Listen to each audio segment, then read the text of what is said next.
देखिए my dear friends, हो सकता है आपको थोड़ा फॉन्ट साइज छोटा लगे, हम इसका क्वेश्चन लाए हैं और ये सॉल्यूशन भी लाए हैं, लेकिन मैं वन बाय वन आपको समझाऊंगा ना, आपको बहुत अच्छे समझ में आएगा। बस आप बहुत ध्यान से दें मैं क्या बोल रहा हूं। सबसे पहले किसी भी क्वेश्चन को करने से पहले ये देखा जाता है कि हमारे को गिवन क्या है। ये एक सबसे पहले आउटर लेयर है, एक पैरेललोग्राम है। तो पैरेललोग्राम की प्रॉपर्टी सुन लो।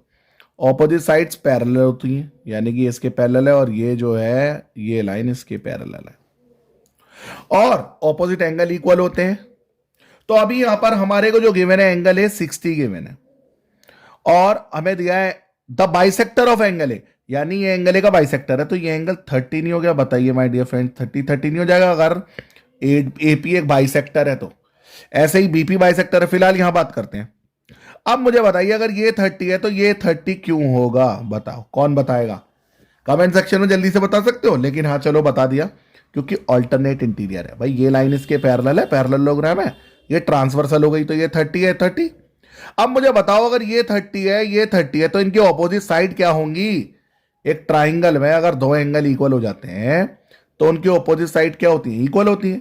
एडी और डीपी इक्वल हो जाएगी ना। तो देखो पहला पॉइंट हमें यही प्रूफ करना था my dear friends. I hope यहां से लेकर यहां तक जो पहला पॉइंट है वो यहां पर आपको समझ में आया होगा। यहां से यहां तक जो मैंने ये समझाया है, ये लीजिए, बहुत अच्छे से समझ में आ गया। पहला पॉइंट क्लियर, आई होप सबको क्लियर हुआ होगा। अब सेकंड पॉइंट। सेकंड पॉइंट में हमसे क्या कह रहा है? पीसी को बीसी के इक्वल करना है। पीसी को बीसी के।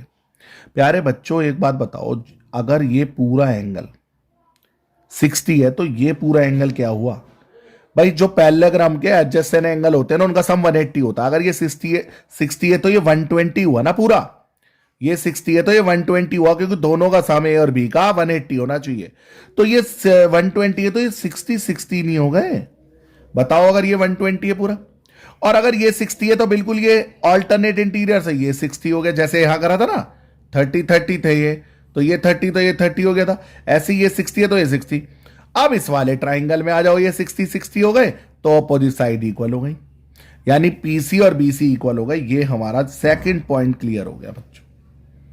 आई होप आपको बड़ी आसानी से समझ में आ रहा होगा। तो एक बार बिल्कुल ढंग से देखें मैं जो समझा रहा हूं। अब इसका लास्ट पॉइंट रह गया। लास्ट पॉइंट वो देख लेते हैं। लास्ट पॉइंट हमने प्रूफ कर दिया है ये साइड इसके इक्वल है, हमने प्रूफ कर दिया ये साइड इसके इक्वल है। अब हमें प्रूफ करना है जो डीसी है ना वो ट्वाइस एडी के इक्वल है। कितना आसान है माय डियर फ्रेंड्स, कितना आसान है। मैं कह रहा हूं ये 4 सेंटीमीटर है तो ये 4 है। बताओ, करा अभी प्रूफ? मैं कह रहा हूं ये 3 सेंटीमीटर है तो ये 3 है। बताओ, अभी अभी प्रूफ करा नहीं करा आपने? अब मुझे बताओ, अगर ये 4 है तो ये भी तो 4 होगा, क्योंकि ऑपोजिट साइड्स ऑफ पैरेललोग्राम, यानी कि ये भी 4 हो गया। भाई देखो, ये इसके इक्वल क्यों है? क्योंकि ये ऑपोजिट साइड्स ऑफ पैरेललोग्राम है। ये 4 हमने मान लिया क्योंकि दोनों इक्वल है। तो अगर ये 4 है तो ये भी 4 है, तो इसका मतलब ये भी 4 है। तो ये चारों साइड इक्वल हो गई, एडी डीपी पीसी और सीबी चारों 4 हो गई, यानी ये चारों इक्वल हो गई। तो अब देखो कितना आसान है। हमें प्रूफ करना है डीसी इज इक्वल हम जानते हैं डीसी, ये हटा लो। डीसी को क्या लिख सकते हो? यहां इस पूरी लाइन डीसी को लिख नहीं सकते डीपी प्लस पीसी। अब डीपी किसके इक्वल है? एडी के। और पीसी किसके इक्वल है? बीसी के। और एडी और बीसी क्या है? इक्वल। तो उसे ट्वाइस एडी लिख दिया, बीसी की जगह एडी लिख सकता हूं। Hence proof. My dear friend, जरा ढंग से एक दो बार देखोगे ना, बड़ी आसानी से समझ में आएगा। समझ में आया तो लाइक करें, शेयर करें, सब्सक्राइब करें और कमेंट सेक्शन में हमें बताएं कि आपको हमारी एक्सप्लेनेशन कैसी लगती है।